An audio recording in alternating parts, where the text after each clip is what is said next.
د حمدالله محب تازه او مهمې خبرې غټ حقیقتونه یې ښکاره کړل. دا چې حمدالله محب په تازه خبرو کې څه ویلي دي په همدغه ویډیو کې ټول جزئیات را سره کتلی شئ. درنو لیدونکو السلام علیکم.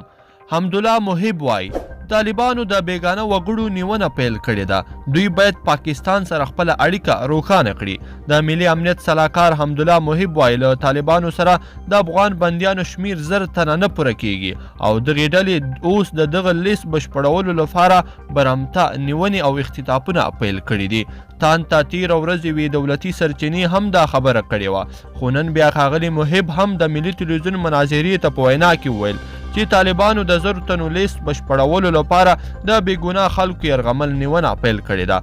محب زیاته کړه چې حکومت څه کال د ګڼو عملیاتو په ترسره کولو سره د وسلوالو طالبانو له زندانونو څخه لوی شمیر بندیان خوشي کړي او اوس د طالبانو په زندانونو کې د بندیانو شمیر 100 تنو ته هم نه رسیږي. حمدالله محب دا هم ویل چې د افغانستان حکومت هغو لوري ته چې د بندیانو په خوشي کولو کې کار کوي واضح پیغام استولی دی چې د تاوتریخوالي له اونۍ وروسته دا طالبانو لخوا برمته شوي کسان نه تبادله کوو. حمدالله محب زیاته کړه تر راتلونکو 8 ورځو پورې د 15000 طالب بندیانو خوشي کول امکان نه لري.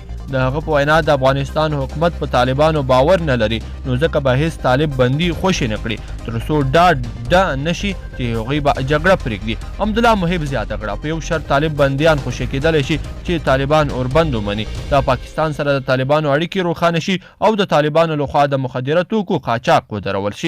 محب دا هم ویل چې طالبان له پاکستان سره پټې اړیکې لري او جګړه به تر هغې پای ته ونه رسیږي تر څو چې طالبان له پاکستان سره خپلې اړیکې روښانه نه کړي. محب وویل چې طالبان نور د جګړې هیڅ تعریف نه لري او دا ډله حتی د خپل واک لاندې هم د حکومتدارۍ په اړه هیڅ نه پوهېده او هغه وخت یې هم ګواښونه او جګړه کوله. حمدالله محب ویلي طالبان له سیاسته ډارېږي او فکر کوي که جګړه پرېږدي نو جنګیالي به یې ترې ولاړ شي، یعنې طالبان د همدې دلیل له مخې له خبرو او مذاکراتو څخه تیښته کوي. ګرانو لیدونکو په دې هیله چې دغه حمدالله محب دغه تازه او مهمې خبرې به مو راسره تر پایه پورې اورېدلې وي. که مو دغه ویډیو خوښه شوې نو ویډیو د سره لایک کړئ او چینل هم سبسکرایب کړئ.